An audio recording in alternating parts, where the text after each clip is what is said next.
नमस्कार, कार्यक्रम डिबेटमा स्वागत छ। चल्तीका विषयमा विपरीत धारमा बसेर तीखो टिप्पणी गर्न सक्ने खरो विश्लेषकका रूपमा चिनिन्छन् सेखेलाल। धारा प्रवाह लेखन र समसामयिक राजनीतिका जटिलताबारे सरल व्याख्या गर्ने खुबी उनमा छ। राज्यले अझै पनि संविधानले नेपालका उत्पीडित वर्ग र समुदायको आकांक्षालाई सम्बोधन गर्न नसकेको उनको मत छ। आजको डिबेटमा हामी विश्लेषक लालसँग 6 महिनामा मन्त्री र मुख्यमन्त्री आलो पालो गर्ने हालको सत्ता राजनीतिले देखाएको दिशा, स्थानीय निर्वाचनको नतिजा र यसमा स्वतन्त्र उम्मेदवारहरूको जितले दिएको सन्देशमा केन्द्रित रहेर कुराकानी गर्दछौँ। स्वागत छ सेकेलाजी। धन्यवाद। अब यो पछिल्लो राजनीतिमा विकसित भइरहेको घटनाक्रमबाटै म कुराकानी सुरुवात गर्न चाहे। नेकपा यसले आफ्ना मन्त्रीहरूलाई फिर्ता बोलाएको छ, आफ्नो पार्टीबाट बनाउने नयाँ मन्त्रीहरूको नाम बुझाइसकेको छ र अरू पार्टीमा पनि मन्त्री फेरबदलको तयारी चलेको छ। यसले के सङ्केत गरिरहेको छ? राजनीतिक स्थायित्व, स्थिरता, विधि प्रणालीका कुरा गरिरहने जो नेताहरू अहिले आएर नयाँ सरकार बनाउनु भएको थियो, यो प्रणालीलाई एउटा मेसिनसँग तुलना गर्न मिल्छ। प्रणालीलाई यदि मेसिनसँग तुलना गर्ने हो भने त्यसलाई चलाउने अपरेटर एउटै भइराख्यो भने स्थिरता हुन्छ र अपरेटर फेर्यो भने स्थिरता हुँदैन भने व्याख्या नै गलत हो। मेसिन यदि आधुनिक प्रणाली, आधुनिक मेसिन हो भने त्यसको डिजाइन नै कस्तो किसिमले गरेको हुन्छ भने अपरेटर त्यहाँ फेरिए पनि यसमा अलिकति हेर्नुपर्ने हुन्छ। जुन बेला यो प्रविधिको विकास भयो अनि बिजुली आयो, बिजुली आएपछि 3 शिफ्ट काम गर्न थालियो, किनभने बत्ती भयो। 3 शिफ्ट काम गरेपछि एक शिफ्टमा काम गर्ने फेरियो र अर्को शिफ्टमा काम गर्न आएपछि मेसिन त फेरिँदैन नि त, मेसिन रहिरहन्छ, अर्को शिफ्टको कामदारले काम गर्छ। त्यो जबसम्म खास किसिमको सिप चाहिएको छैन, एकै किसिमको सिपले त्यो मेसिन सञ्चालन हुन्छ भने त्यो सञ्चालक त्यहाँ को छ भन्नेले स्थायित्वमा धेरै फरक पार्दैन। अहिलेको मन्त्रीको सिप अथवा राजनीतिक कर्मीको सिप खालि सीमित केमा भएको छ भने आफ्नो पार्टीको विश्वास, खास गरेर पार्टीको नेतृत्वको विश्वास लिने एउटा सिप चाहियो। अर्को जनतालाई चाहिँ आश्वस्त पार्न सक्नु पर्यो कि म यो मन्त्रालय चलाउँछु। त्यो यो दुईटा मात्रै सिप चाहिने भएको हुनाले अर्थ मन्त्रालय चलाउन आर्थिक विशेषज्ञ हुनु पर्दैन, भौतिक योजना मन्त्रालय चलाउन इन्जिनियर हुनु पर्दैन। जब सिप राजनीतिको हो भने जसरी सिफ्टमा कामदार फेरिएर मेसिनमा असर पर्दैन, त्यसरी नै मन्त्री फेरिँदैमा यो जुन संस्था सञ्चालन, सरकार सञ्चालनको मेसिनरी हो त्यसको स्थायित्वमा फरक पर्दैन, मेसिन बिग्रिँदैन। हो मन्त्री फेरबदलले कुनै तात्विक असर पर्दैन, किनभने यसलाई चलाउने, सञ्चालन गर्ने नेपालको स्थायी सत्ता हो। एउटा अटोमेटिक मेसिन आफै चलिरहेको हुन्छ। केही अप्ठ्यारो पर्यो भने त्यो हेर्नलाई अपरेटर चाहिँ बस्छ, अपरेटर नभए हुँदैन। प्लेनै जस्तो उडाउँदाखेरि पनि अटो पाइलटमा प्लेन हुन्छ तर पाइलट बस्या हुन्छ कि किन अप्ठ्यारो परे बेला निर्णय गर्नुपर्छ। मन्त्रीको काम अप्ठ्यारो परे बेला निर्णय लिने हो र त्यो निर्णयको विकल्पहरू पनि स्थायी सत्ताले बनाएर दिने हो। त्यसैले धेरै फरक चाहिँ परिहाल्दैन। अनि यिनीहरूले त्यो मेसिन राम्रोसँग चलाएका छन् जो गए पनि त्यसो हो भने मेसिन चलाउन पनि त सिक्नु पर्ला, हेर्नु पर्ला। मेसिन नै ठिक छैन। पहिले यो जुन डिजाइन हामीले गरेका छौँ मूलतः राणाकालदेखिको चलिआएको मेसिन हो। त्यसमा माथि कभर चाहिँ हामी फेर्दै गयौँ। राणाकालको चाहिँ 4 पासवाला अड्डावाला जुन प्रशासन संयन्त्र थियो अथवा त्यति बेलाको जुन सिपाही सेना थियो त्यसमा चाहिँ अर्को हामी प्रजातान्त्रिक आवरण लगायौँ र भन्यौँ कि वैधानिकताको रूप अब फेरियो। त्यसपछि पञ्चायतको आवरण लगायौँ। आवरण हामी फेर्दै गएको छौँ तर भित्रको तत्त्व चाहिँ धेरै फरक नभएको हुनाले जसरी राणाकालमा जन्मिँदै जर्नल हुन्थे त्यसरी नै अहिले एउटा चुनाव जितेपछि त्यो मन्त्रीको लायक चाहिँ हुन्छ। खालि उसले अब आफ्नो नेताको विश्वास जित्न सक्नु पर्यो, त्यति मात्रै हो। अरू सिपहरू आवश्यक देखिया छैन किनभने मेसिनै नयाँ किसिमको छैन के। त्यसकारण सरकारमा को जान्छ को जाँदैन, को जान पायो भन्नेले केही असर गरेन। 19-20 फरक पर्ला, 18-21 फरक पर्दैन।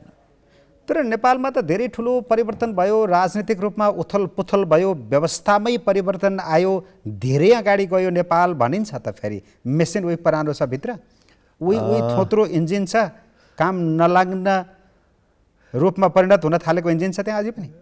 गाडीको बडी चाहिँ एकदम जमानाको ताङ्गाबाट अहिले चाहिँ एकदम फेरारीको टेस्लाको राखिएको छ। तर अहिले पनि त्यो पाङ्ग्रा उही हो, त्यहाँ अहिले पनि त्यो अन्डीको तेल क्यास्टर आयल हार्नुपर्ने अवस्थामा छ नि त।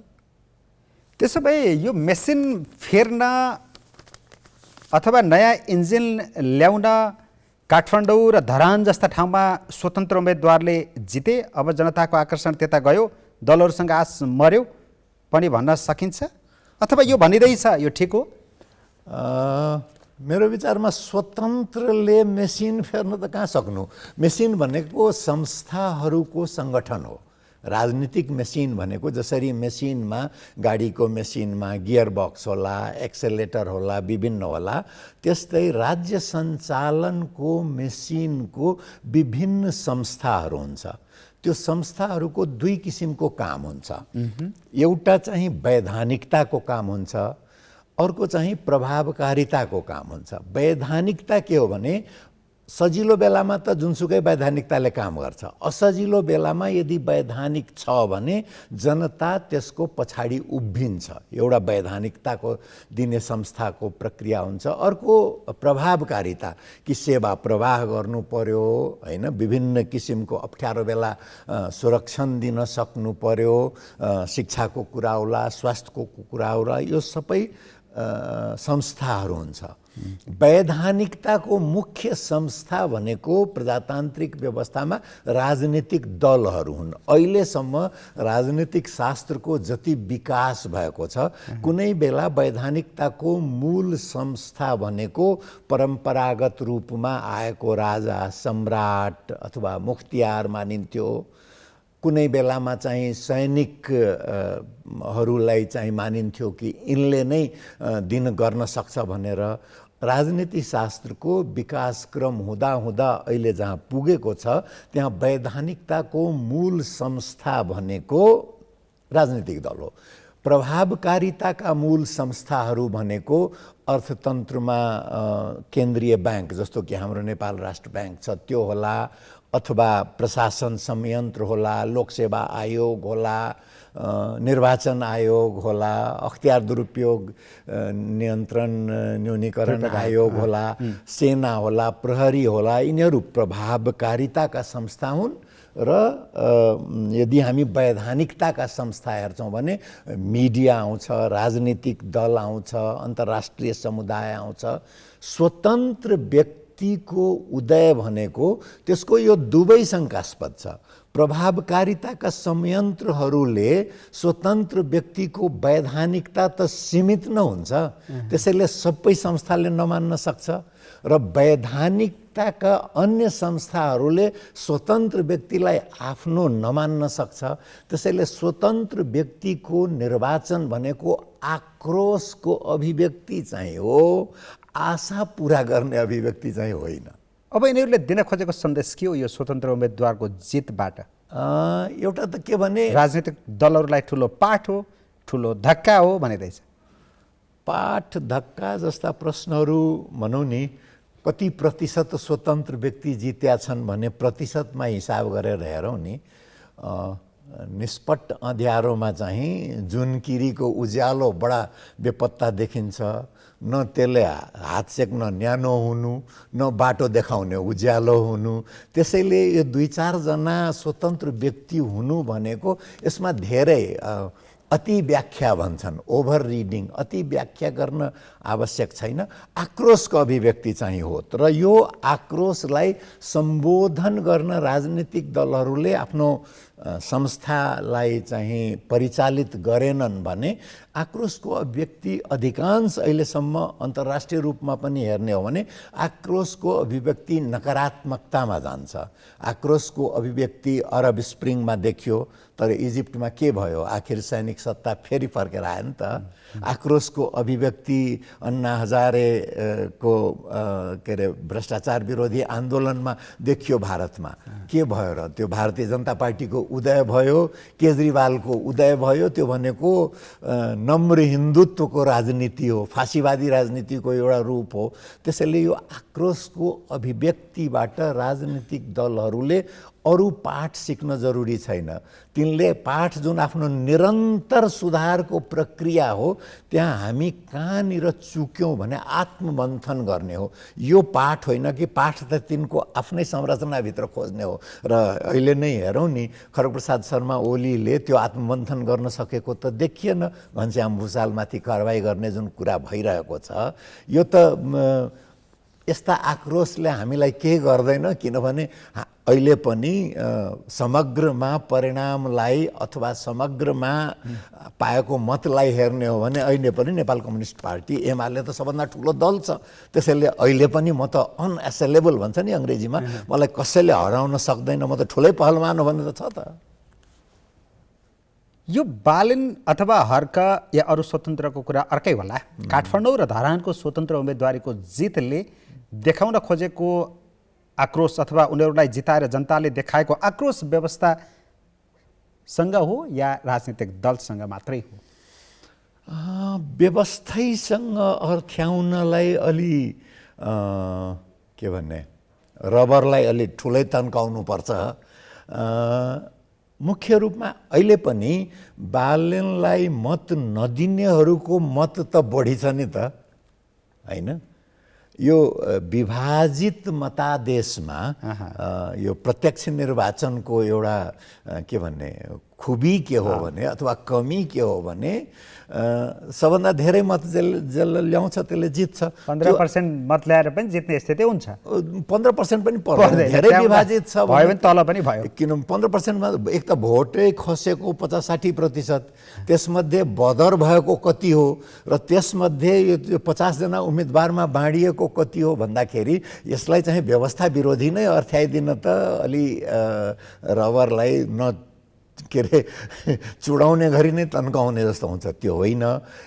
आक्रोश चाहिँ एउटा फैलिएको छ र यसमा सामान्य मतदाता भन्दा पनि खास गरेर यो नयाँ मतदाता जुन आएको छ नि, त्यसमा चाहिँ यो पुरानो किसिमको राजनीति कर्मीहरूप्रतिको आक्रोश हो कि आफूलाई यसो हेर्छन्, नेतृत्व हेर्छन्, सङ्गठन हेर्छन्, कतै आफ्नो अनुहार देख्दैनन् के।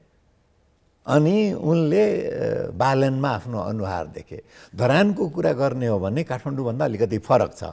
धरानको कुरा के हेर्ने हो भने लाहुरेहरूको परित्यक्त सहर हो। अर्को बिपी कोइराला त्यो स्वास्थ्य विज्ञान प्रतिष्ठानले गर्दाखेरि बाहिरियाहरूको दबाब बढेको सहर हो, व्यापार हराएको सहर हो। धरान चाहिँ आफ्नो अनुहार आफै चिनिरहेको छैन के। एनामा त हेर्छ, आफ्नो अनुहार चिनिरहेको छैन।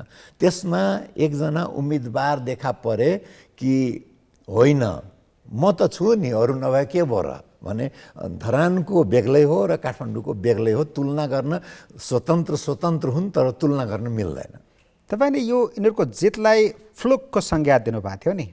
हो, यो कस्तो भने कहिलेकाहीँ के हुन्छ भने जङ्गलमा दुईटा रुख ठोकिएर झिल्का बल्छ, परिस्थिति विपरीत भयो, जङ्गल सुक्खा छ भने त्यसले आगो लगाउन सक्छ, होइन भने त्यो दुईटा रुखमा आगो लागेको हो नि त। त्यो लड्छ, त्यो फ्लुक भने आयो। अब त्यो कहिलेकाहीँ अब कतै बादल देखिँदैन, हलल्ल पानी परिदिन्छ। सम्भावना के छ? जङ्गलमै आगो लाग्ने सम्भावना छ? त्यसको लागि जङ्गलमै आगो लाग्न त सुकेको हुनु पर्यो नि। जस्तो माओवादी सुकेको छैन, 3 ठाउँबाट मात्रै सुरु भएको थियो नि, तर सुकेको अवस्था थियो, पात सुकेको अवस्था, हलल्ल बल्यो। त्यस्तो त अहिले कुनै सङ्गठित शक्ति त केही पनि देखिएको छैन नि त।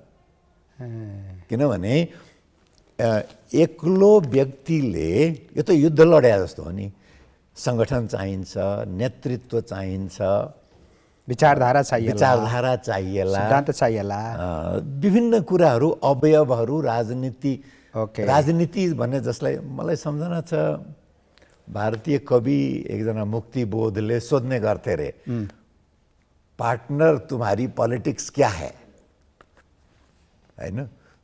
कुनै कुरा भन्न थाल्यो भने मेरो यसमा यो विचार छ भने, विचार त छ तर तिम्रो विचारधारा के हो? किनभने विचार यदि विचारधाराबाट आएको छैन भने त्यो चाहिँ यो फ्लुक नै हो यो।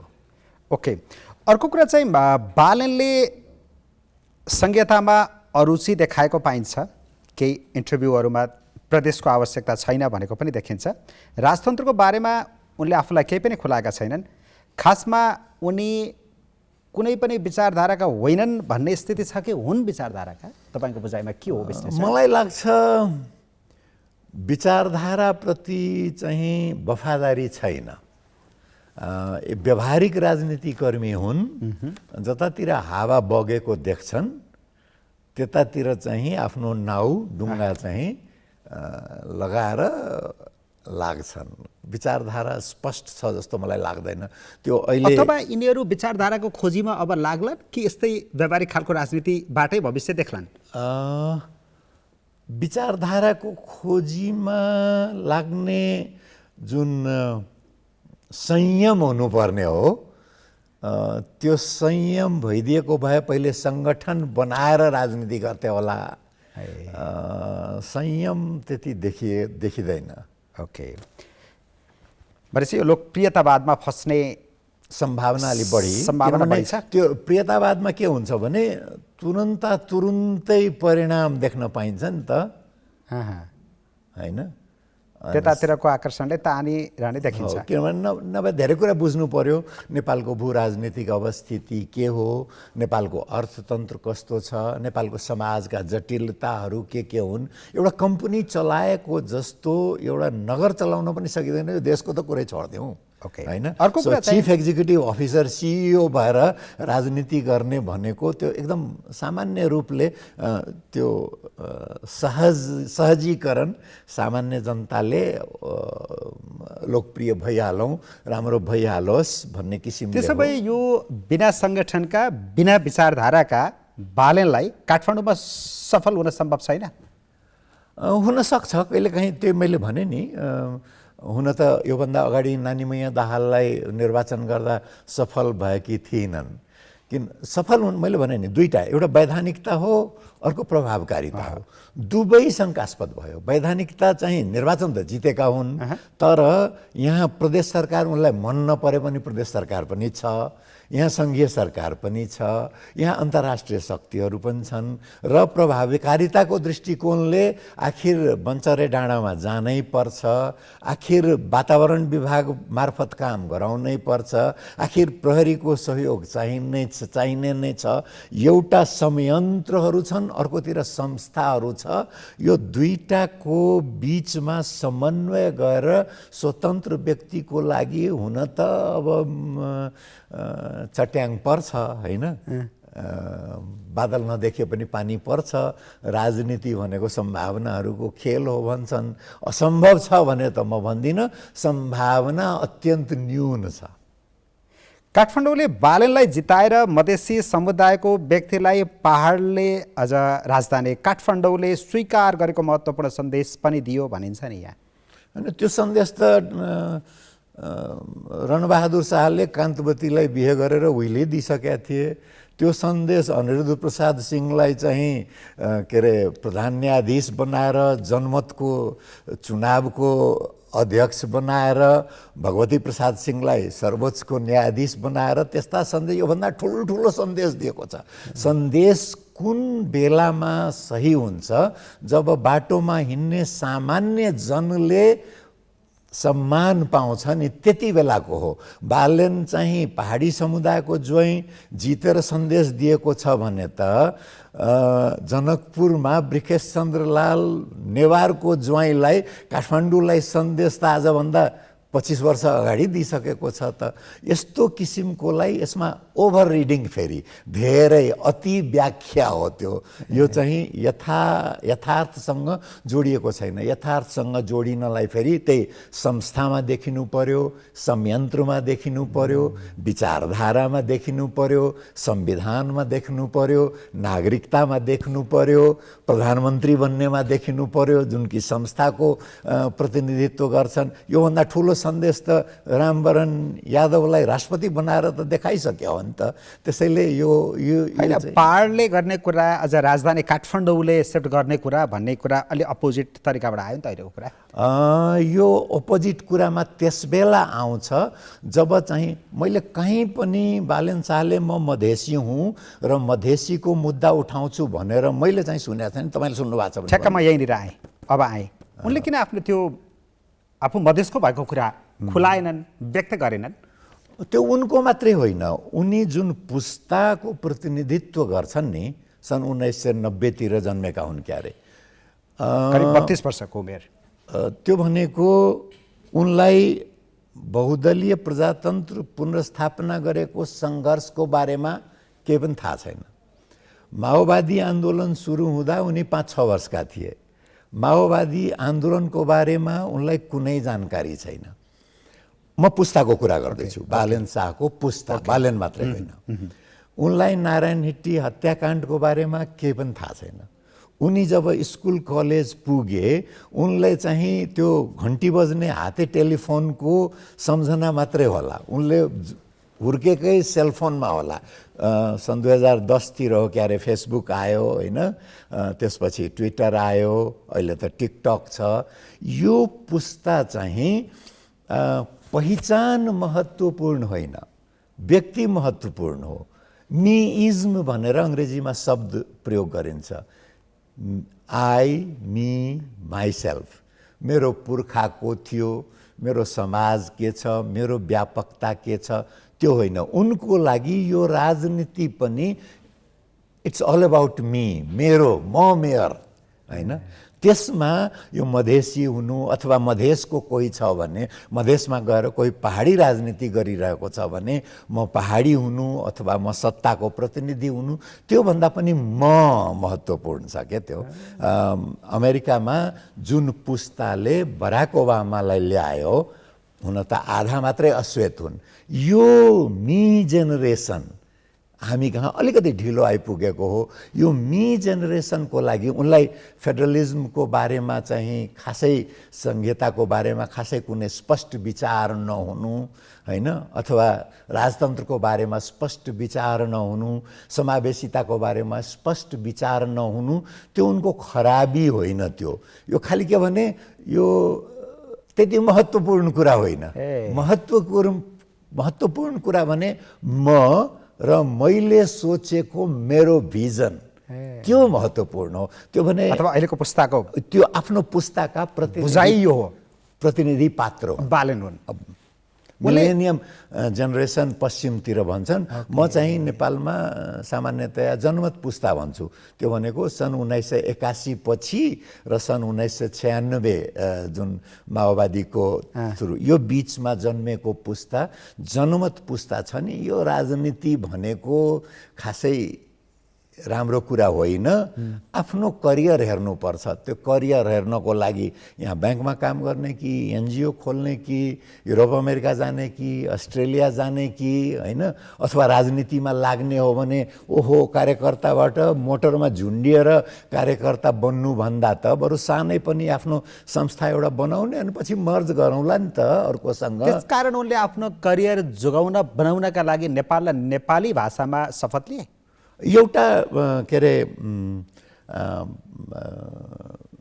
खुड्किलो आफ्नो करियरको लागि नेपाली भाषामा र नेपाल भाषामा किनभने एकडाराका मेरो जिल्ला महोत्तरीको एकडाराका परिवारका हुन् सम्पन्न परिवारका हुन् तर उनले आफूलाई सूर्यवंशी राजाको छोरा के मैले पढेँ अब यथार्थ के होइन थाहा छैन नेपालको मिडियालाई त्यति विश्वास गर्ने अवस्था चाहिँ छैन खास गरेर 2015 पछि होइन जे पनि भनिदिन्छन् तर त्यो यदि सत्य हो भने त्यो उनको पहिचान उनको लागि महत्त्वपूर्ण होइन, मेरो पहिचान म बनाउँछु भन्ने पुस्ता हो यो।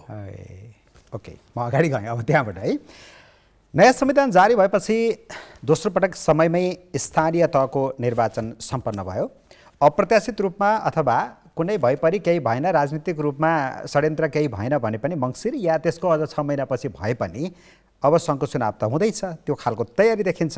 भनेपछि संविधानले परिकल्पना गरेको व्यवस्था र प्रणाली संस्थागत हुँदै गएको हो मान्ने यो? पञ्चायतले त सबै चुनाव समयमै गर्थ्यो, 30 वर्षमा संस्थागत त गरेकै थियो। त्यसैले यसबाट चाहिँ धेरै कुरा, यो पनि फेरि ओभर रिडिङ हो, धेरै अर्थ्याउनु हो यो, होइन। सन् 1990 को पनि संस्थागत त हुँदै गरेको थियो। राजनीतिमा के छ भने जबसम्म जनताका आकाङ्क्षाहरूलाई सम्बोधन गर्न सकिँदैन तबसम्म संस्थाले मात्रै संस्थागत गर्दैन, संयन्त्र भएर मात्रै बस्छ यो। भनेपछि यो चुनाव समयमै हुने कुराले पनि तात्विक फरक पार्दैन, धेरै फरक पार्दैन। हाम्रो प्रणाली संस्थागत भयो, संविधानको जग बस्यो, अब इँटा थप्पिँदैछन्, वालहरू लाग्दैछन् भन्न मान्न सकिने ठाउँ छैन। सकिँदैन, किन जनता हो मुख्य कुरा। संविधानै पनि त जनता, संविधान महत्त्वपूर्ण होइन नि, संविधान भन्दा जनता महत्त्वपूर्ण हो नि, व्यवस्था महत्त्वपूर्ण होइन नि, जनता जबसम्म जनताको एउटा ठुलो हिस्साको लाई सन्तुष्ट पार्न सकिँदैन व्यवस्था स्थायित्व पाएको भनेर अर्थ्याउन मिल्दैन। अहिले टिकापुरको निर्वाचनकै सन्देश हेर्नुहोस् नि, बडा सन्देश, बालेनको सन्देश हेर्ने र कैलालीको निर्वाचनको सन्देश नहेर्ने। रेशम चौधरी जेलमा छ, उसको पार्टीले त कैलालीको एउटा क्षेत्रको पुरा निर्वाचन त कब्जा गरेछ नि त।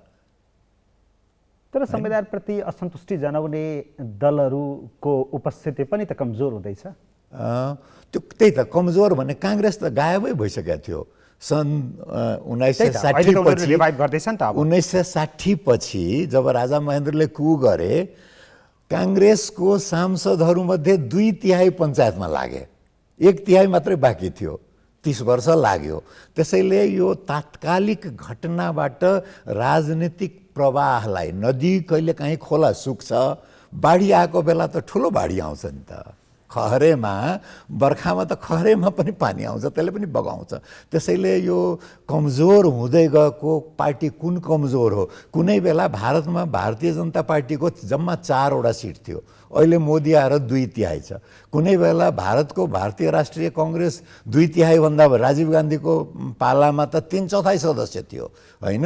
अहिले चाहिँ भारतीय राष्ट्रिय काङ्ग्रेस खोज्दै हिँड्नु परेछ, होइन। 3/4 का प्रधानमन्त्री त खड्गप्रसाद शर्मा ओली पनि थिए नि त।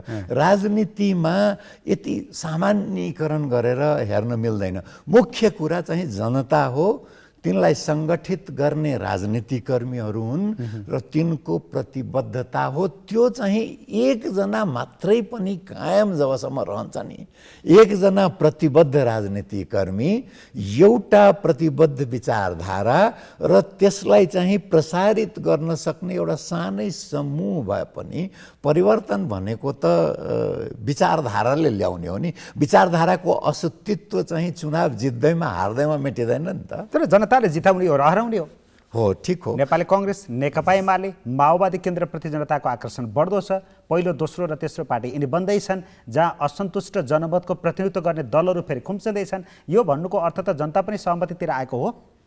त्यही कुरा राजा वीरेन्द्रले सन् 1981 को जनमत पछि भन्दै थिए। जनमतद्वारा समर्थित पञ्चायती व्यवस्था, धेरै व्यवस्थालाई उपयोग गर्ने भने त्यति बेलाका मालेहरू पनि गए, काङ्ग्रेसको 36 समूह पनि चुनाव गर्न गयो। के भनिन्थ्यो सन् 1990 मा भने पञ्चहरूले त काङ्ग्रेसको इज्जत बढाइदिएका, मुठ्ठीभर भन्छन्, हामी त चिम्टीभर पो थियौँ त। चिम्टीभरबाट त आखिर देशै लिएको हो नि त, होइन। सन् 1990 पछि अहिलेको माओवादी भनिनेको संसदमा जम्मा 8 वटा सिट थियो नि त। त्यसैले यो सङ्ख्यालाई चुनावमा को जित्यो को हार्यो भने हेर्ने होइन कि विचारधारा चाहिँ कतिको जीवन्त छ भने हेर्ने हो क्या त्यो। ओके। र त्यो त्यसो भने राजनीति कतातिर गइरहेछ? अहिलेको राजनीतिलाई चाहिँ गोलो घुमिरहेछ, यो कतै दाइँ गरे जस्तो। गोलो घुमिरहेछ, त्यही कतै एकै ठाउँमा घुमिरहेछ, रिगिरहेछ। कतै गइरहेछ हैन, यसको दिशा पनि छैन, पूर्व पश्चिम दक्षिण उत्तर कता जाने भन्ने। कतै पनि छैन, गोलो घुमिरहेछ। कहिलेसम्म घुम्छ यो? अब त्यो त ज्योतिषले भन्ने कुरा हो, किनभने राजनीतिमा यो त कहाँ 24 hours is a long time भन्छ, 24 घण्टा भने धेरै लामो अवधि हो राजनीतिमा।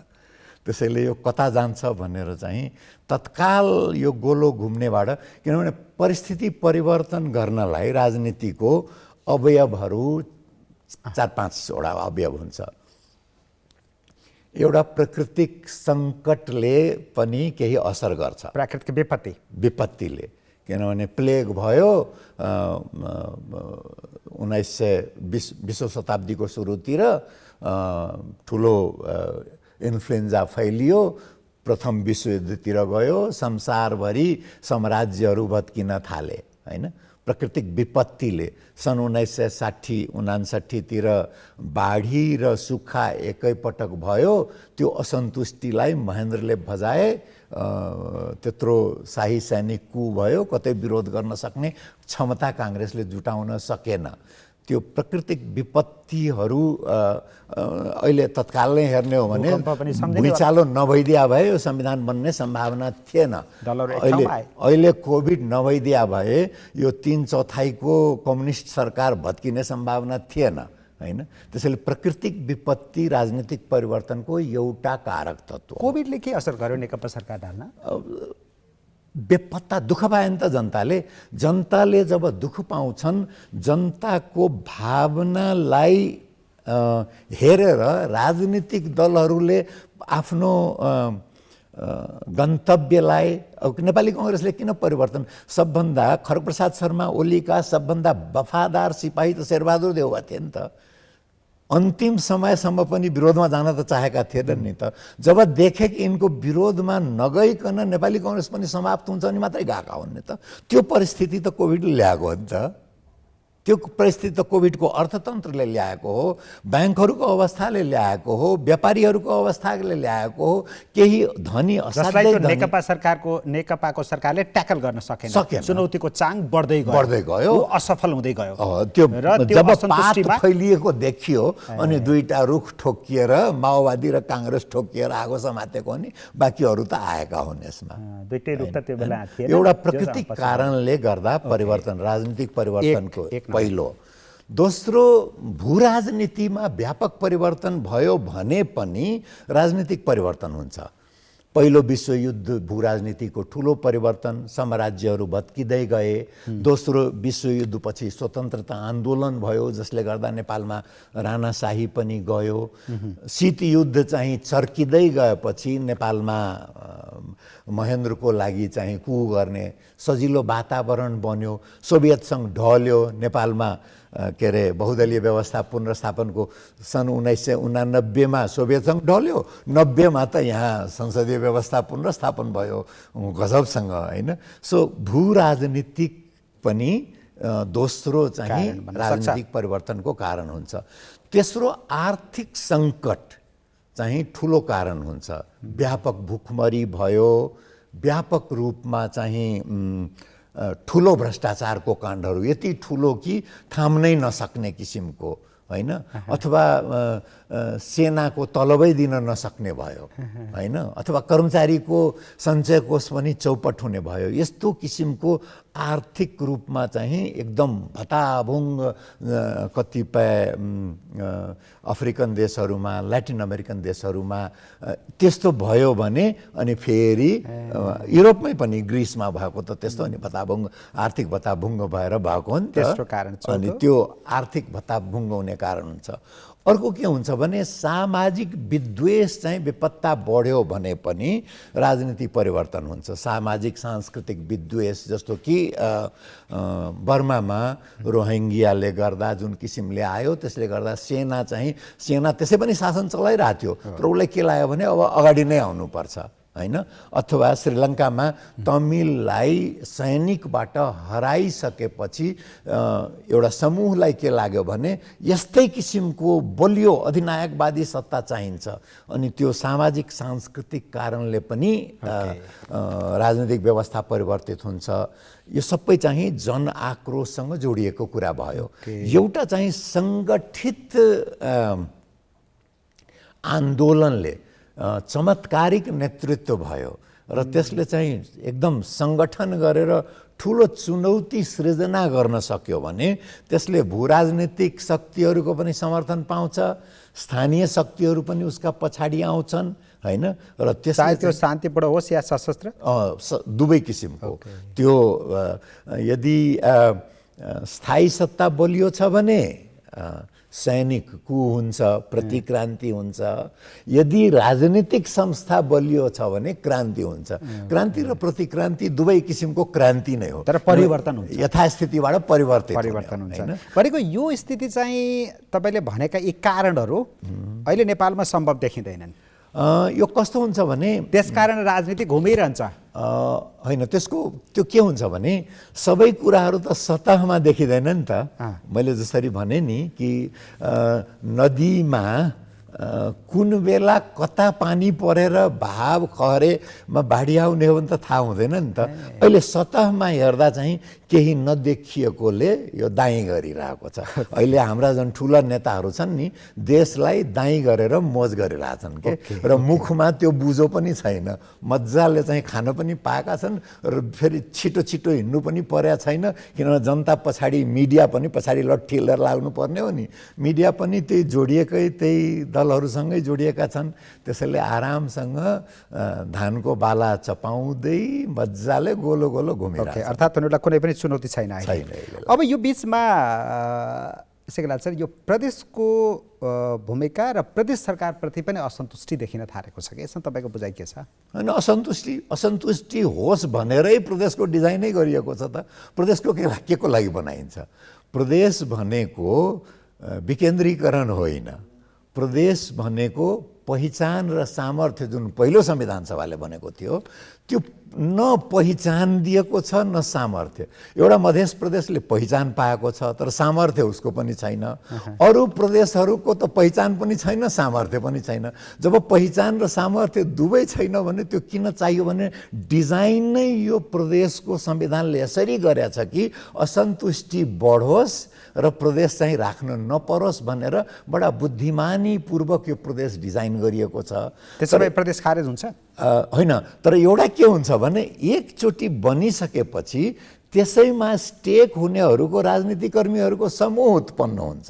स्थानीय केही राजनीतिक कर्मी आउँछन् जुन कि सङ्घमा जान सक्ने आफ्नो क्षमता महत्त्वाकांक्षा देख्दैनन्, तिनका लागि मोटर चढ्ने, मन्त्रीज्यू कहलिने, सांसदज्यू मान्नेज्यू कहलिने भन्ने त प्रदेशले त सृजना गरिदिएको छ। त्यो एउटा स्वार्थ समूह जुन खडा भएको छ, त्यो स्वार्थ समूहले सजिलै खारेज हुन पनि दिँदैन र जसले चाहेका थिए कि यो खारेज होस् तिनलाई काम गर्न पनि दिँदैन। अनि यो अर्को दाइँ चलिरहेछ। तर पहिचानको राजनीति त सकिएको होइन त्यो चरण? पहिचानको राजनीति त सकिँदैन। देश भनेको पहिचान न हो।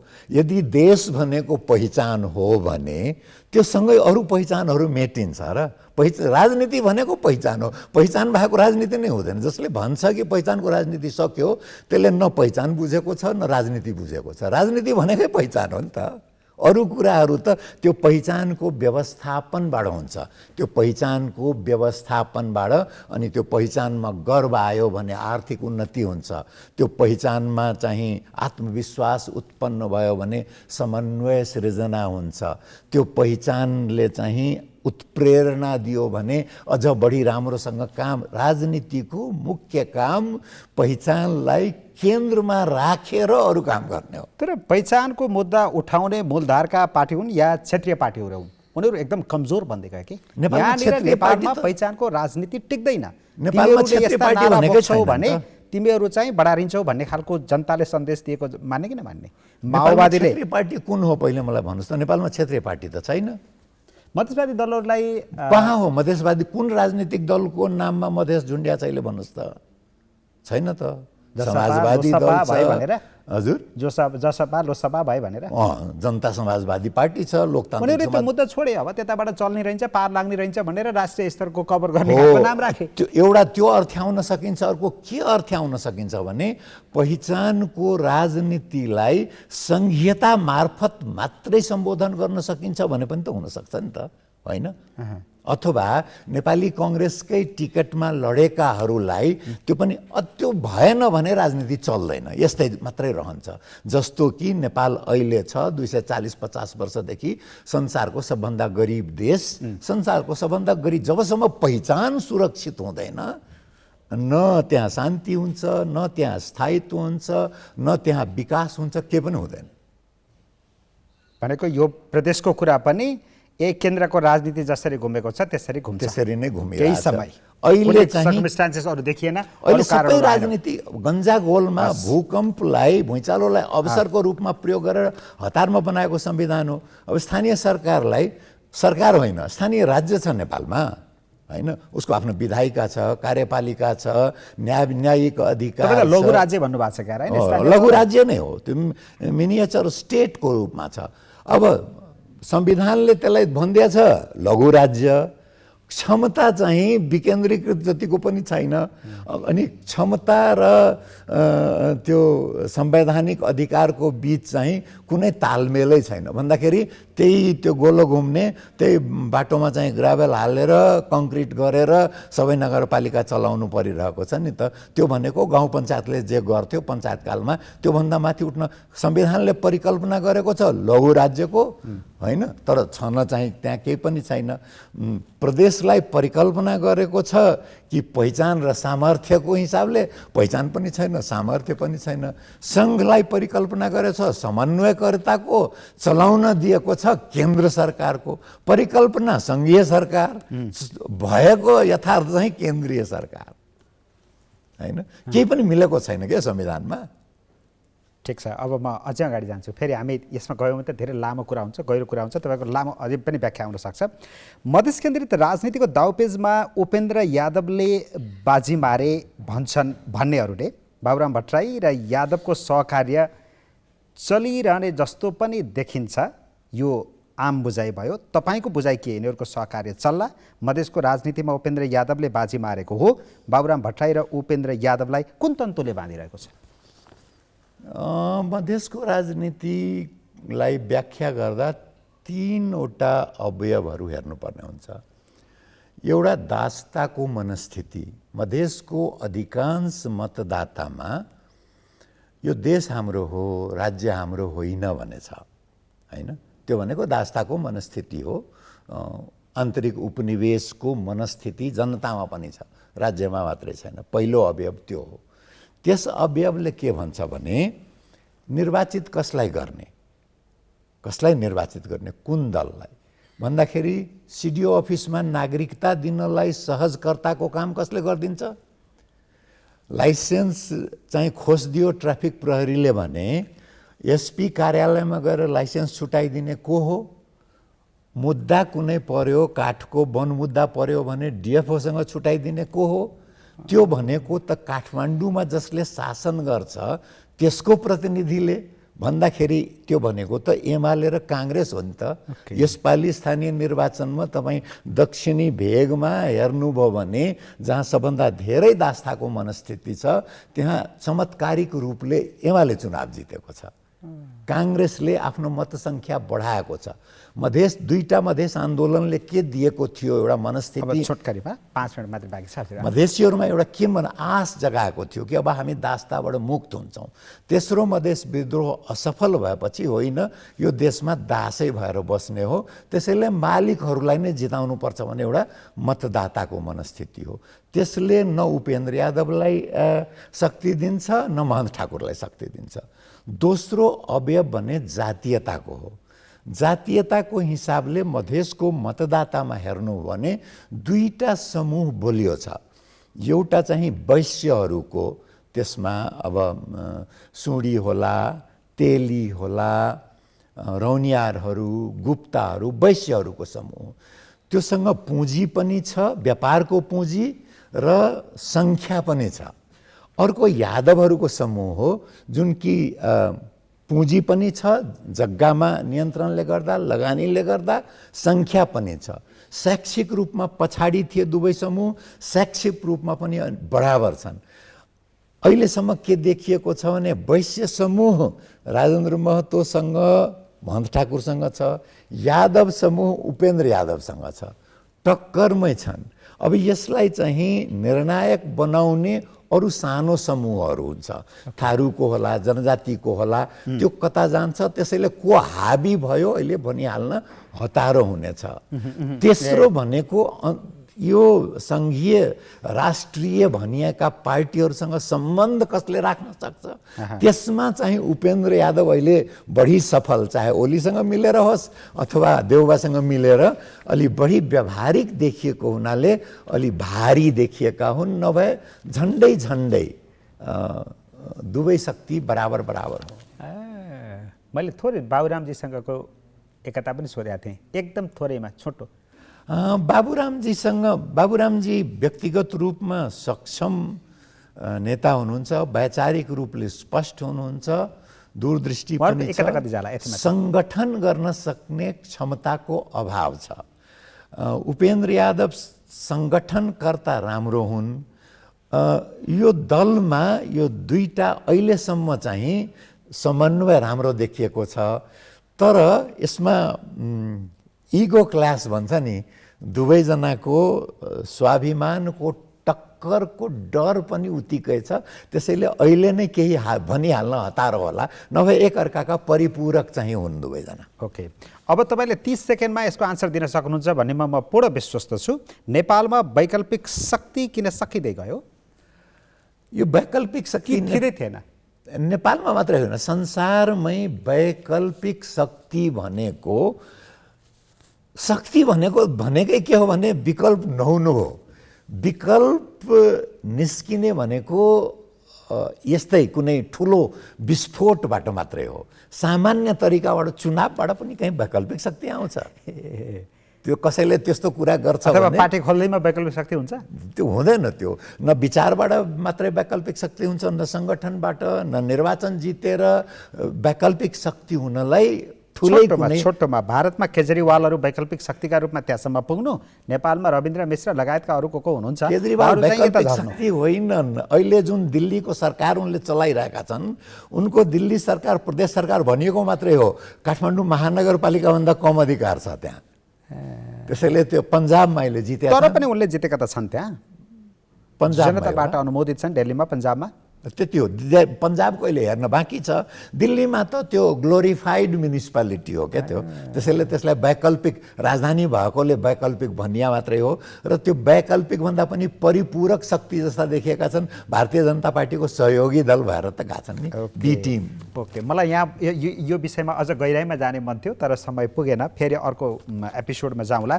अब अन्त्यमा बिट मार्छु मैले। नेपालको राजनीति चाहेर नचाहेर, जनताले मन पराएर नपराएर पनि केही 3-4 जना नेताको हातमा फेरि पनि जाने सम्भावना छ। सम्भवतः कुनै त्यस्तो मिराकल भइदिएन चुनावमा भने शेरबहादुर देउबा, पुष्पकमल दाहाल प्रचण्ड, केपी शर्मा ओली यिनीहरू नेताको हातमा जाँदैछ फेरि, होइन? तपाईँको छोटो टिप्पणी यी 3वटा नेताप्रति के छ? देउबा जुनसुकै हालतमा चाहिँ सत्तामा रहनुपर्छ, त्यो बाहेक जीवनको कुनै उद्देश्य छैन। प्रचण्ड डर छ उनमा कि उनको भूतकालको डर छ, त्यसैले त्यसबाट सुरक्षित हुनको लागि सत्ताको वरिपरि भए पुग्छ। पुगि नै हालौँ भने महत्त्वाकाङ्क्षा अब बाँकी छैन। केपी ओली भनेको म इतिहासमा नाउँ लेखाउने जातीय नेता हुन पाए पुग्छ। त्योभन्दा धेरै अब एकचोटि प्रधानमन्त्री भइहाल्यो। खस आर्यको निर्जातीय मुख्तियार इतिहासले मलाई अर्को मरिचमान सिंह जस्तो राष्ट्रवादी भनेर सम्झियोस्। इतिहासमा नाउँ लेखाउने इच्छा मात्रै छ, सत्ता चलाउने, देशको हित गर्ने त्यस्तो कुनै इच्छा छैन। हस्, समय र विचारको लागि धेरै धेरै धन्यवाद छ। धन्यवाद। आजको लागि समय सक्यो, धन्यवाद। हस्।